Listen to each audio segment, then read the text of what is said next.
ಬಿಜೆಪಿಯ fire brand ನಾಯಕ ಮಾಜಿ ಐಪಿಎಸ್ ಅಧಿಕಾರಿ ಅಣ್ಣಾಮಲೈ ಕೊನೆಗೂ ತಮ್ಮ ಮುಂದಿನ ರಾಜಕೀಯ ನಡೆಯನ್ನ ಬಹಿರಂಗಪಡಿಸಿದ್ದಾರೆ. ಬಿಜೆಪಿ ಜೊತೆಗಿನ ದೀರ್ಘಕಾಲದ ಭಿನ್ನಾಭಿಪ್ರಾಯಕ್ಕೆ ತೆರೆ ಎಳೆದು ಹೊಸ ಪಕ್ಷ ಘೋಷಿಸಿರುವಂತಹ ಅವರು ಇದೀಗ ತಮಿಳುನಾಡು ರಾಜಕೀಯದಲ್ಲಿ ಹೊಸ ಅಲೆ ಸೃಷ್ಟಿಸಲು ಮುಂದಾಗುತ್ತಾರೆ.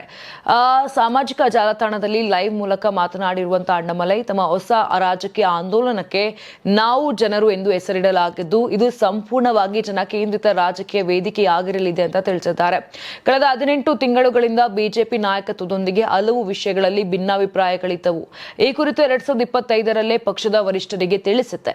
ಆದರೆ ಚುನಾವಣೆ ಮುಗಿಯುವವರೆಗೂ ಕೂಡ ಜವಾಬ್ದಾರಿ ನಿರ್ವಹಿಸುವಂತೆ ಕೋರಿದ್ದರಿಂದ ಪಕ್ಷದಲ್ಲೇ ಮುಂದುವರೆದಿದ್ದೆ ಅಂತ ಅಣ್ಣಾಮಲೈ ಬಹಿರಂಗಪಡಿಸಿದ್ರು. ರಾಜಕೀಯದಲ್ಲಿ ಒಂದೇ ಕುಟುಂಬ ಅಥವಾ ವ್ಯಕ್ತಿಗೆ ಅಧಿಕಾರ ಸೀಮಿತವಾಗಬಾರದು.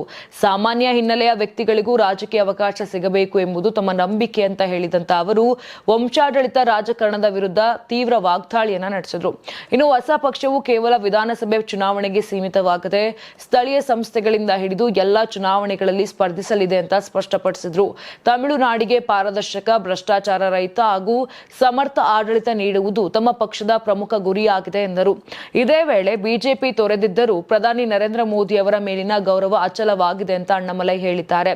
ಪಕ್ಷದೊಂದಿಗೆ ಭಿನ್ನಾಭಿಪ್ರಾಯಗಳಿದ್ದರೂ ಪ್ರಧಾನಿ ಮೋದಿ ಅವರ ನಾಯಕತ್ವದ ಬಗ್ಗೆ ನನಗೆ ಅಪಾರ ಗೌರವವಿದೆ ಅಂತ ತಿಳಿಸಿದ್ದಾರೆ. ತಮಿಳು ಅಸ್ಮಿತೆ ಮತ್ತು ರಾಷ್ಟ್ರೀಯ ದೃಷ್ಟಿಕೋನವನ್ನ ಒಟ್ಟುಗೂಡಿಸುವ ರಾಜಕೀಯ ಪರ್ಯಾಯವನ್ನ ಕಟ್ಟುವ ಉದ್ದೇಶದಿಂದ ಈ ಹೊಸ ಪಕ್ಷ ಹುಟ್ಟಿಕೊಂಡಿದೆ. ಎಲ್ಲ ಸಮುದಾಯಗಳು, ಅಲ್ಪಸಂಖ್ಯಾತರು ಹಾಗೂ ಯುವಕರನ್ನ ಒಳಗೊಂಡ ರಾಜಕೀಯ ವೇದಿಕೆಯಾಗಿ ನಾವು ಜನರು ರೂಪುಗೊಳ್ಳಲಿದೆ ಅಂತ ಅಣ್ಣಾಮಲೈ ಘೋಷಣೆಯನ್ನ ಮಾಡಿದ್ದಾರೆ. ಒಟ್ಟಾರೆ ಬಿಜೆಪಿ ತೊರೆದ ತಕ್ಷಣವೇ ಹೊಸ ಪಕ್ಷ ಘೋಷಿಸಿರುವ ಅಣ್ಣಾಮಲೈ ಅವರ ನಡೆ ತಮಿಳುನಾಡು ರಾಜಕಾರಣದಲ್ಲಿ ಹೊಸ ಸಂಚಲನಕ್ಕೆ ಕಾರಣವಾಗಿದ್ದು ಮುಂಬರುವ ದಿನಗಳಲ್ಲಿ ರಾಜ್ಯ ರಾಜಕೀಯದ ಲೆಕ್ಕಾಚಾರವನ್ನು ಬದಲಾಯಿಸುವ ಸಾಧ್ಯತೆ ಇದೆ.